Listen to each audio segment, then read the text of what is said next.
Hello, you're tuned in to Word Power, the podcast where we learn new English words every day. Welcome back to Express Yourself, everyone. I'm Zia, and with me, as always, is the wonderfully eloquent Jane. Eloquent. I like that. And I'm Jane, thrilled to be here with you, Zia, ready to dive into some really juicy words today. We're talking adjectives, aren't we? Absolutely. We're focusing on descriptive words that can really elevate your writing, your storytelling, even your everyday conversations. We've all been there, trying to describe something and just feeling like our vocabulary isn't quite hitting the mark. Oh, tell me about it. You want to say something was really good or really pretty, but it just falls flat. We need words that paint pictures, right? Exactly. And today we've picked 7 fantastic adjectives to explore. We'll cover their pronunciation, meaning, how to use them, and even some tips for spelling because, let's be honest, English spelling can be a bit whimsical. Ha! A perfect lead-in. So where are we starting today, Zia? What's our first word to make our language more, expressive? Our first word to kick things off with a bang is vibrant, as in Vibrant. Say it with me, vibrant. Vibrant. Okay, I think I got that one. It just sounds so energetic, doesn't it? Like even the word itself is full of life. It absolutely does. Vibrant means full of energy and enthusiasm, or bright and striking.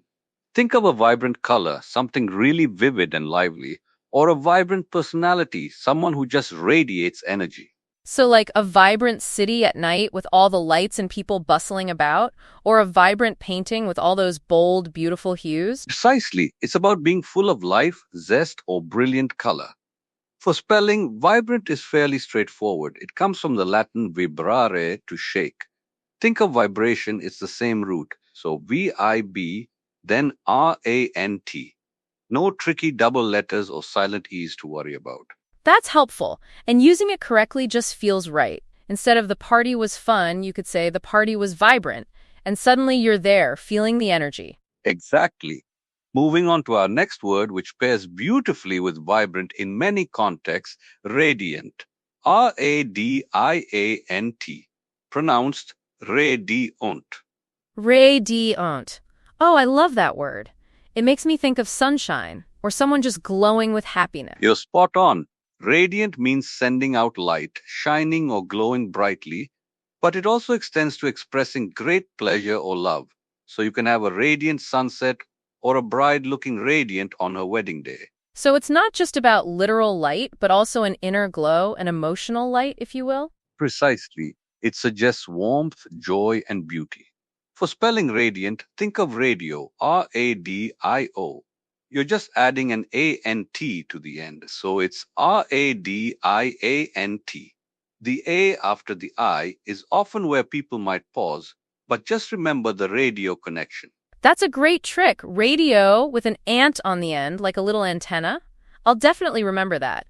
And it's a much stronger word than bright or happy in certain contexts. It certainly is. Our third word takes us to a different emotional space.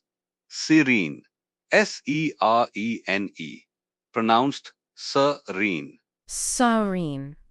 Ah, that's a beautiful word. It just sounds calm, like a calm lake or a really peaceful person. You've got it. Serene means calm, peaceful, and untroubled, tranquil. It evokes a sense of quiet stillness, often in nature, but it can also describe a state of mind or a person's demeanor. So instead of just saying the garden was quiet, you could say the garden was serene, and it conjures up that image of perfect peace, maybe a gentle breeze, not a sound. Exactly. Or even describing someone's expression after meditation as serene.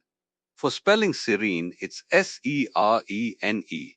The double E in the middle, followed by the silent E at the end. Think of seen or green for the E-N-E sound at the end, or serene like the calm sea. Serene. Serene. I like that, like the sea is perfectly still and calm. That helps a lot. It's such an evocative word. It truly is. Now let's move from calm to something grander, majestic. M-A-J-E-S-T-I-C. Pronounced majestic. Majestic. Oh, that one immediately makes me think of kings and queens or towering mountains, something really impressive. That's the exact feeling. Majestic means having or showing impressive beauty, scale, or dignified superiority. It describes something grand, noble, and awe-inspiring. Think of a majestic lion, a majestic castle, or a majestic symphony. Yeah, like the Grand Canyon, you wouldn't just say it's big, you'd say it's majestic. It conveys that sense of wonder and respect. Absolutely. For spelling majestic, it's fairly phonetic. Majestic. No real surprises there. Just remember it's just san. Majestic. It's a powerful word that instantly adds gravitas to your descriptions. It really does. You can almost hear the trumpet's fanfare when you say it. Okay, what's next on our list of super adjectives? Next up, we have whimsical. Whimsical. Pronounced whimsical. This one can be a little tricky because of the silent H after the W. Whimsical. Yeah, I always have to remind myself that H is there, but not really. It sounds so light and playful, though. That's exactly right. Whimsical means playfully quaint or fanciful, especially in an appealing and amusing way. It suggests something charmingly unconventional, imaginative, or quirky. Think of a whimsical fairy tale, whimsical decorations, or a whimsical piece of art. Like a garden gnome or a teacup that looks like a little cottage. Things that are a bit unexpected but make you smile. Perfect examples. For spelling whimsical, the WH at the beginning is the key, and then it's MSICAL. A good way to remember the W is to think of words like what or where, and the zical ending is like musical without the M. Whimsical. Yeah, I always have to remind myself that H is there, but not really. It sounds so light and playful, though. That's exactly right. Whimsical means playfully quaint or fanciful, especially in an appealing and amusing way. It suggests something charmingly unconventional, imaginative, or quirky. Think of a whimsical fairy tale, whimsical decorations, or a whimsical piece of art. Like a garden gnome or a teacup that looks like a little cottage. Things that are a bit unexpected but make you smile. Perfect examples. For spelling whimsical, the WH at the beginning is the key, and then it's MSICAL.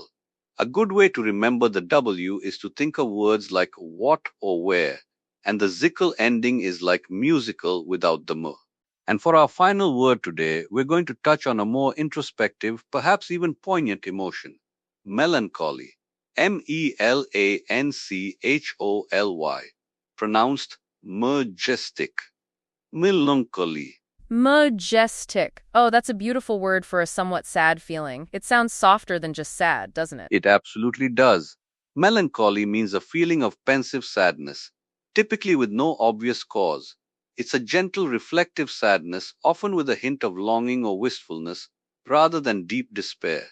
Think of a melancholy song, a melancholy autumn day, or a melancholy expression. Like watching rain fall on a quiet Sunday afternoon, and it's not depressing, but it's not exactly cheerful either. It's that in-between reflective state. Exactly. It's often associated with beauty too, a melancholy beauty. For spelling melancholy, this one is a bit longer, but think of melon like melanin, then choli. The chot makes a kta sound here. Melancholy. It's derived from Greek, referring to black bile, one of the ancient humors thought to cause sadness.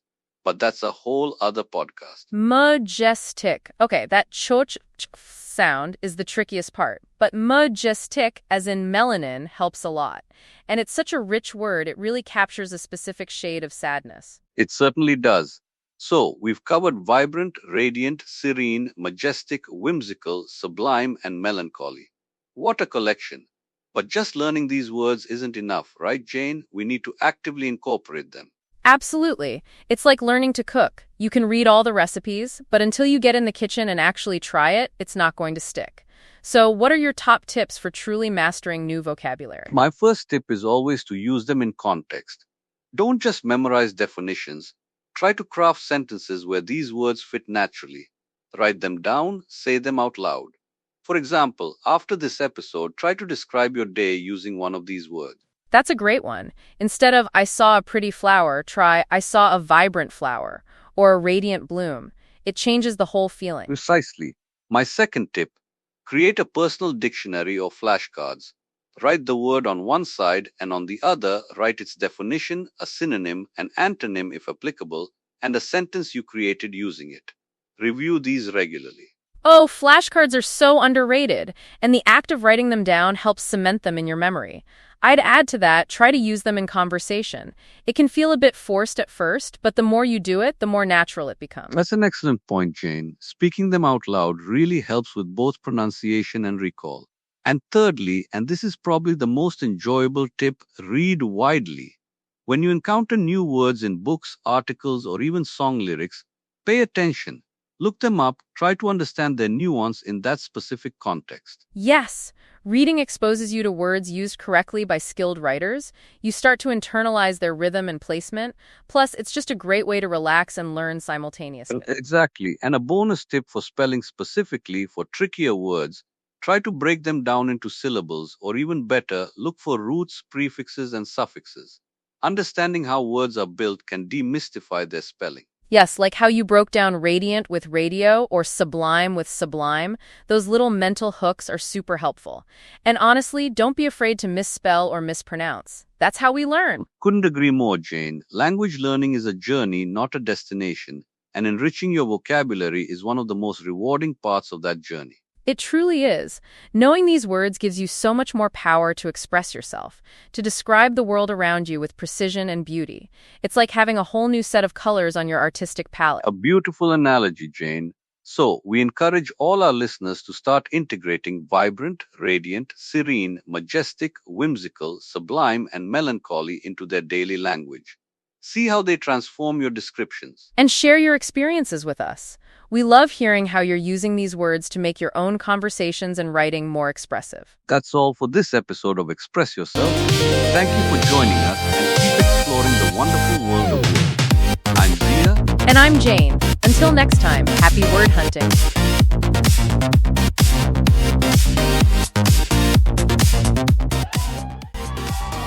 Hello, you're tuned in to Word Power, the podcast where we learn new English words every day.